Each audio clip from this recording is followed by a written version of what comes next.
mahasiswa-mahasiswi Prodi Pendidikan Keagamaan Katolik FKIP Universitas Sanata Dharma. Selamat pagi. Bagaimana kabar kalian?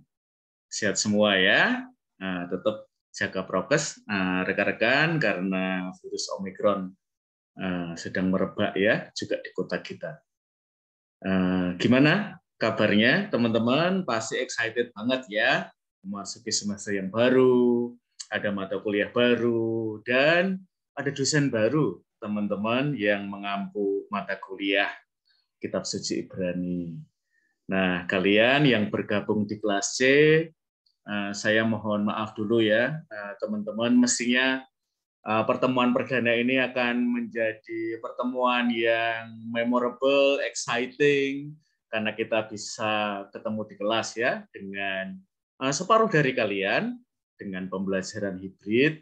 Namun karena saya sedang mengikuti pelatihan di Surabaya, saya mohon maaf sekali karena saya tidak bisa hadir di kelas dan menyapa kalian secara langsung. Mudah-mudahan sapaan di ruang Zoom ini tidak kalah personal ya dibandingkan ketika kita bertemu di kelas hibrid.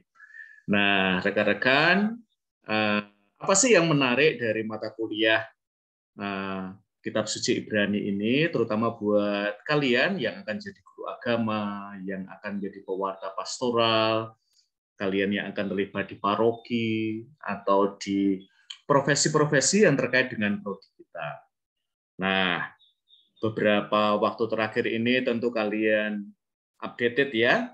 Ada sebuah berita tentang Museum Holocaust yang ada di kota Manado, dan ini menimbulkan perbincangan dan bahkan perdebatan ya di antara warganet tentang kelayakan museum itu berdiri di Manado dan bahkan di Indonesia, dan bahkan ada beberapa kelompok yang mengusulkan agar museum itu tidak berdiri ya di Indonesia. Nah, kalau kita hubungkan ya di dalam agama Katolik, kadang-kadang kita juga punya loh prasangka ya terhadap orang-orang Yahudi, sehingga itu membuat kita lalu kurang literate ya teman-teman, tidak hanya dengan komunitas Yahudi, melainkan juga dengan karya-karya yang terkait dengan komunitas Yahudi. Dan tentu salah satunya adalah Kitab Suci Ibrani.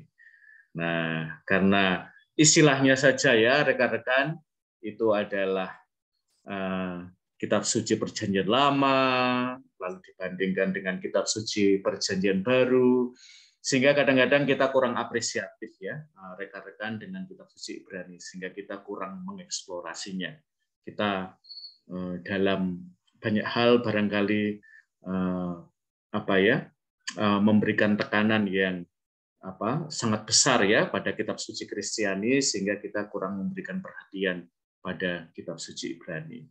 Nah, baik ya teman-teman, kita merefresh sedikit, terutama buat kalian yang sudah mengambil mata kuliah pengantar Kitab Suci, terutama dari dokumen Dei Verbum.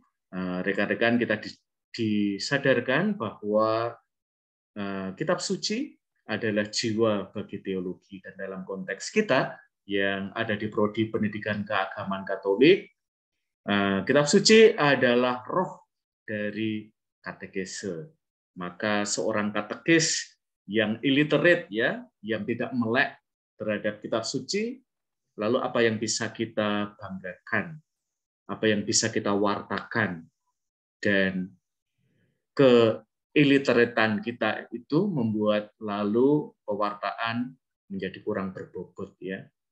Maka dalam konteks ini teman-teman, kita belajar Kitab Suci Ibrani. Nah, cara belajar kita nanti kira-kira gimana ya? Tentu saya akan ngobrol dengan kalian, kita mencari cara yang paling efektif ya. Misalnya semester lalu, terutama dengan pengantar Kitab Suci, saya mencoba untuk membaca Kitab Suci secara lebih tematik. rekan-rekan. Jadi kita mencoba melihat terutama dari pengalaman berkatekese, tema-tema apa sih yang menjadi pertanyaan umat, dan barangkali kita bisa belajar secara lebih mendalam dari kitab-kitab suci tertentu, bahkan dari perikop-perikop tertentu dari kitab suci Ibrani. Maka kita tidak akan belajar secara sangat linier, melainkan kita belajar secara tematik. Misalnya tentang ini ya, pertanyaan-pertanyaan tentang awal ya, tentang the beginnings ya. Ini seringkali muncul dalam percakapan kita, dalam dialog kita dengan umat. Maka misalnya nanti kita memberikan perhatian pada kitab Kejadian, karena di situ pertanyaan-pertanyaan awal itu dieksplorasi di situ. Sejak soal penciptaan, manusia pertama, dosa pertama, dan tema-tema lain yang banyak dieksplorasi oleh kitab Kejadian. Kita barangkali juga akan ketemu dengan kebutuhan di antara komunitas-komunitas yang kita layani, misalnya soal kepemimpinan, maka nanti kita bisa memilih misalnya tokoh Musa, kita juga memilih tokoh perempuan ya, Esther, Ruth, dan tokoh-tokoh lain. Maka kurang lebih demikian ya rekan-rekan dinamika yang akan berlangsung di ruang perkuliahan kita. Nah, untuk pertemuan kali ini apa yang akan kalian lakukan ya? Karena saya absen dari kelas dan kalian akan belajar secara lebih mandiri pada pertemuan perdana ini.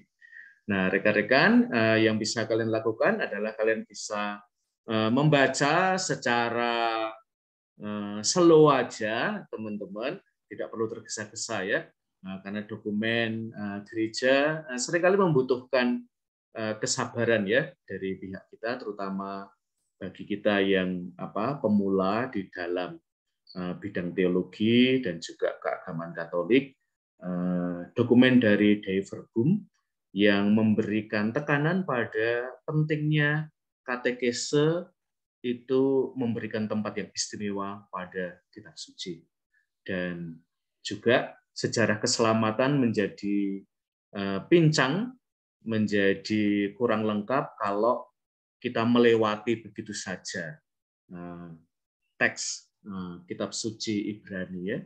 Karena sejarah keselamatan itu mendapatkan tempat yang istimewa dalam kitab suci Ibrani ya, dan bahkan teman-teman tentu masih ingat ya, Yesus sendiri pernah berkata tentang sentralitas ya kitab Taurat dalam kehidupan dia.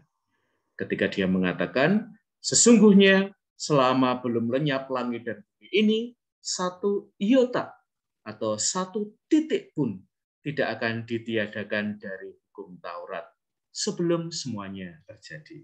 Ini teman-teman, tentu ketika pengantar kitab suci, kita sudah perkenalan juga ya dengan Injil Matius, dalam konteks di mana Kristianitas itu berjumpa dengan keyahudian. Maka kita menemukan di dalam Injil Matius, Yesus memberikan apresiasi terhadap kitab Taurat, bagian dari kitab suci Ibrani yang sangat sentral dalam kehidupan komunitas beriman Yahudi. Dan bahkan nanti teman-teman kalau teman-teman mengeksplorasi lebih lanjut kitab suci Ibrani, ada banyak kajian loh rekan-rekan yang memandang Yesus sebagai seorang Yahudi, Yesus sebagai seorang Galilea. Jadi Yesus tidak meninggalkan akar budaya dan bahkan akar religiusnya ya, ketika dia memulai gerakan baru yang kemudian kita sebut sebagai gerakan Kristianitas ya. Maka saya kira sikap Yesus ini juga bisa menjadi sikap kita di dalam mempelajari kitab suci Ibrani. Nah, pasti excited banget ya, tema-tema apa ya yang akan kita diskusikan selama semester ini. Nah, nanti tentu setelah dokumen, kalian juga bisa menyegarkan kembali dengan mulai membuka kitab suci Ibrani ya, dari kitab Kejadian sampai pada kitab Maleakhi ya. Nah, kira-kira tema-tema apa yang kalau kalian membaca teks-teks itu yang menurut kalian baik kalau kita eksplorasi lebih lanjut, karena pasti selalu ya teman-teman challenge kita, bahkan ketika mata kuliah ini SKS-nya 4 adalah seringkali kita punya keterbatasan waktu untuk bisa mendiskusikan kitab suci itu secara seimbang ya, maka kita akan melakukan lebih selective reading, jadi memilih tema-tema yang kita bayangkan nanti akan membantu kalian di dalam kegiatan berkatekese. Dan selama semester ini, rekan-rekan juga dengarkan pertanyaan-pertanyaan umat. Pertanyaan-pertanyaan apa yang kuliah Kitab Suci Ibrani ini barangkali bisa memberikan inspirasi, terutama pendasaran Alkitabiah ya, untuk tema-tema yang menjadi kebutuhan umat dan barangkali selama ini belum banyak mendapatkan eksplorasi. Jadi saya berharap bahwa kuliah kita akan exciting banget, rekan-rekan. So kita akan ketemu ya minggu depan. Maka saya akan buka telinga lebar-lebar terhadap pertanyaan-pertanyaan, terutama yang umat sampaikan kepada kalian untuk kita lebih mengeksplorasinya dari perspektif Kitab Suci Ibrani. Demikian pengantar dari saya Mutiara Andalas, dosen prodi Pendidikan Keagamaan Katolik, menyapa mahasiswa-mahasiswi. Selamat memulai perkuliahan Kitab Suci Ibrani, dan kita akan adventure bareng ya di dalam kelas ini. Terima kasih rekan-rekan dan have a great day.